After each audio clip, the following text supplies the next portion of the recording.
right, so we've been talking about the Kawhi Leonard Clippers circumventing the cap tree scandal.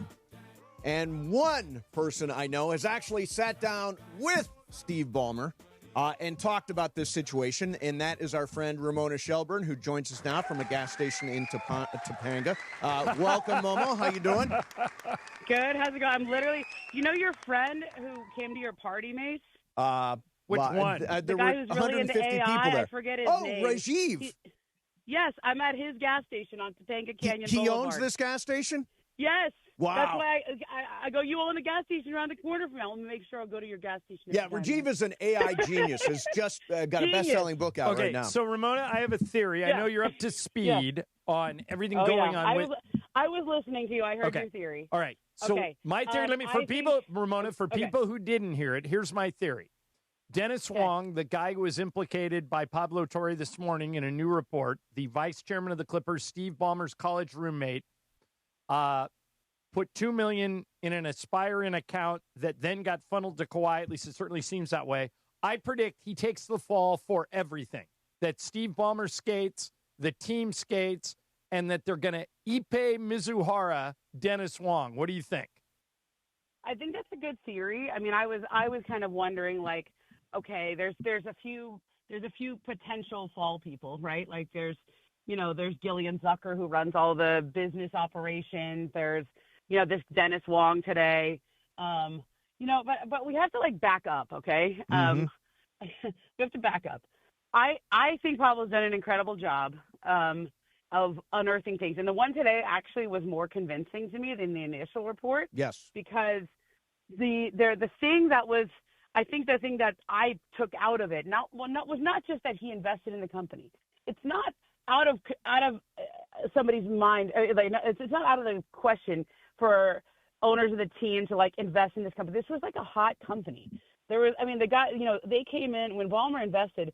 He invested with Oak Tree Capital. He put in 50. Oak Tree put in like 300 million. Oak Tree is like Bruce Karsh's company. That's like a huge investment firm. Like everybody was investing in this company. If you know what they did, you know what the whole premise of this thing was. I know that we all say the tree planting. They planted trees, right?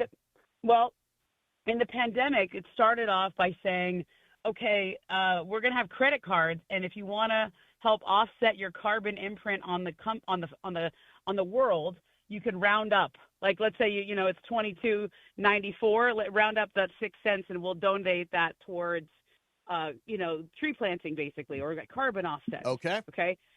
So then it pivoted into partnering with organizations like sports teams. Like, hey, let's make the Boston Red Sox. By the way, they were an investor in this company too, or they had some affiliation in that. And let's make the Red Sox carbon neutral. And it was like a nice idea, at the time. But clearly, it was a house of cards and somewhat of a Ponzi scheme, and a lot of people got caught up in this. What I saw today, though, and when I asked Steve Ballmer in that interview, Steve, come on, you're one of the richest men in America. You didn't see anything wrong with this company. And he said, no, they conned me and they conned a lot of other people. I thought he gave he goes, frankly, I'm a little embarrassed that I didn't get it. Remember that answer? Yeah. Okay. The thing that was in Pablo's story today that is compelling to me is that when Dennis Wong invested in that company, it came with a disclosure about some of the financial distress that the company was in. That was the second part of his response of his report today. Not just that Dennis Wong, because there's a whole lot of correlation here that doesn't imply causation. That's what when you're at a law firm investigating this, you're like, okay, this looks fishy, but can we prove a direct line? Like, did Dennis Wong happen to do this at the direction of Steve Ballmer, at the direction of the Clippers, or is this could it be correlated but not causal? Momo, this is just Ballmer's got plausible deniability, is what you're saying. Somehow Dennis Wong, who's the vice chairman of the team, did something that Steve Ballmer had no knowledge of whatsoever. Yeah, I mean, look, this is they have to prove it. They have to prove that he knew, and so I've said this from the beginning. The fundamental question will be, what did Steve Ballmer know, and when did he know it? Okay. And today in that report, there was some paper trail or hard evidence that when at least his vice chairman invested $2 million at whatever date that was, there were some disclosures that this company was in financial distress. Right. But here's the thing. So, Ramona, I strongly believe that the NBA wants to keep Steve Ballmer around and happy. Yeah. I think he's a very popular owner, yes. Correct. And because of that, they are looking for an off-ramp to protect Steve, as May said, plausible deniability. They've got it. This guy's going to, Dennis Wong, trust me, within 3 or 4 days, Dennis Wong's going to come out and say, I did this. Steve Ballmer had no knowledge of it. This is all me. He's going to do exactly what Ipe did. He's going to go on there and Ipe's going to say, Shohei didn't know anything. This was all me. Well, I mean, that's Shohei didn't know anything.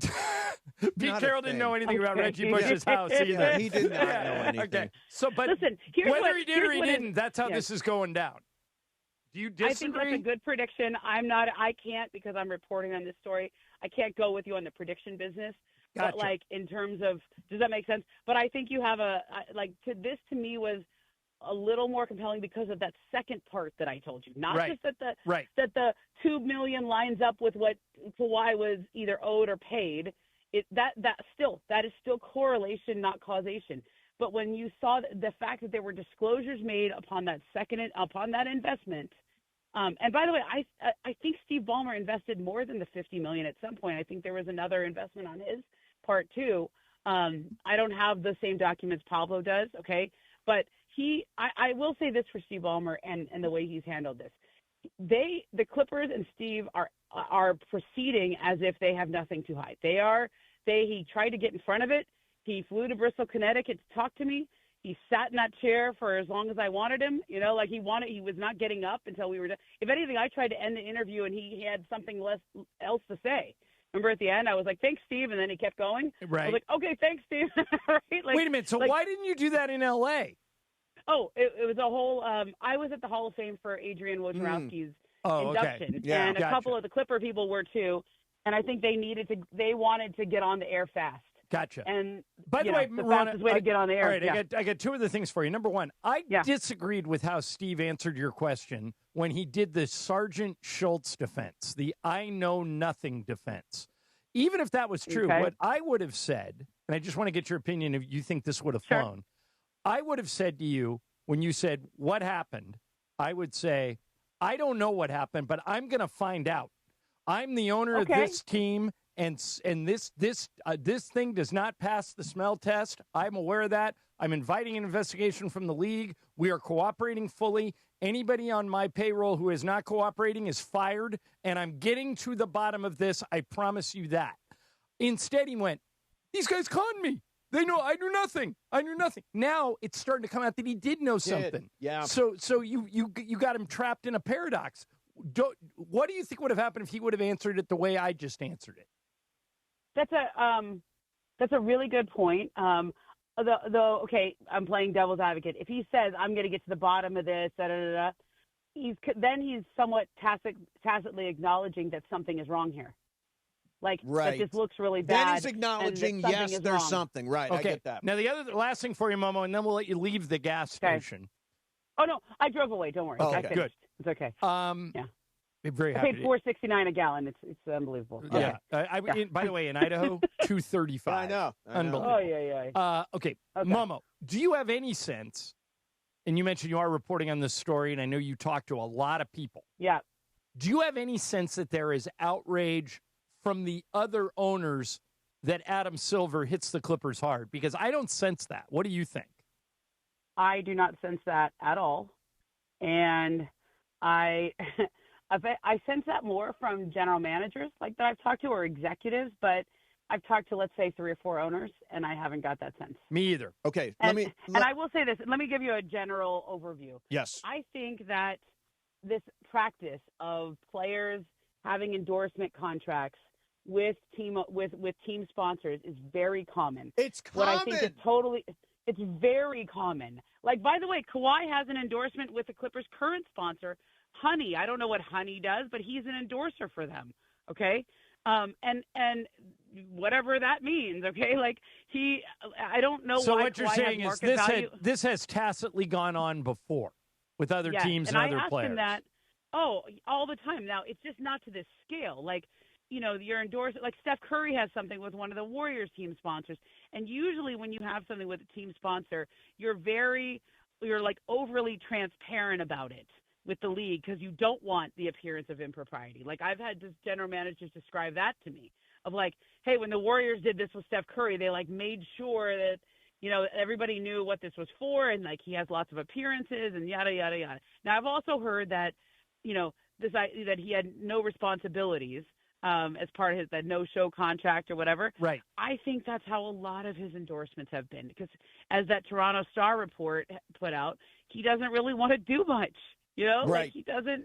But and Momo, I think just to be clear, you're saying other teams you think are doing the same thing. 100%. Then why would owners ever want to get to the bottom of it? Right. They don't. Because they don't want to restrict their players' ability to make extra money in endorsements. They're allowed to see what Steve said. They're allowed to make introductions. And, I'm going to give you a Lakers example. Let's say, BBGO is the sponsor, right? Yes. And let's just say they pick Austin Reeves and they say, we want Austin Reeves to be our endorser. Okay, Austin Reeves could do a deal with BBGO. He can go eat some wontons. He can go eat, I love all their food when they bring it into our office, right? Right. Okay, he could do that. But, let's say he leaves as a free agent or he's traded in the middle of the season. BBGO would then say, well, we don't really need to do this sponsorship with Austin Reeves because his value to us as an endorser was his association with the Lakers. Because that's the one we have endorsed. Right. So that whole thing about, that this contract goes away if he's not on the Clippers, that didn't raise my eyebrows. That's common. Right. Yeah. Okay. Yeah, that's very common. Okay, last thing, Momo. We're never going to know if there was an email or a text or a memo or anything like that between this Dennis Wong and Steve Ballmer about this subject. Why do you think that? Because who's investigating? Who's investigating? We both think there will be little to no discovery here because they don't want to open Pandora's box. I don't think there's going to be any discovery. I disagree. Oh, really? I disagree. I know this law firm. This is the law firm that did the Sterling investigation. And this is the law firm that did the Sarver investigation. And it is a very uncomfortable process. People are turning over their cell phones. They're turning over their emails. They're going to get to the bottom. I remember when you saw it in clips. The law firm, and they interviewed Shelley Sterling, and she just kind of confirmed the whole thing, right? Right. But I do think the law firm is going to do stuff. And I do think the rest of the owners, people want an investigation. Now, nobody wants to hand over their cell phones or emails. And I think that people in this class of businessmen are smart enough to know anything like that. You're not going to – anything that's going to be super damning, okay? Yep. Pablo has these things like paying Kawhi was critical. I would be shocked if they're stupid enough to have that on their – to have that in an email or a text. All right. Do you know what I mean? Yeah, I do. That feels really, no way. But maybe you never know. I mean, never know. Do we think maybe Dennis Robertson? Are they going to get a cell phone from Dennis Robertson? Yeah. No, God, he's not. Well, Dennis Robertson doesn't work for the league. He's not giving up his phone. And he's not a certified agent. Yeah. Ballmer's never going to get got here. He's just never going to get got. We'll see, of course. But I'm with Mace. I think this thing, you can see it coming from a mile away. I don't think either nobody takes the fall or Dennis Wong takes all of it. Yeah. Momo. Well, we'll see. Momo, all right. How thank was you. Thank you. How was my 60 Minutes impersonation? Was I Leslie Stahl? Yeah, no, you did fine. I was surprised at the way he answered you, but you did great. Yeah, you killed it. I was like, you don't smile, Ramona. You're not allowed to smile here. You have to be very serious.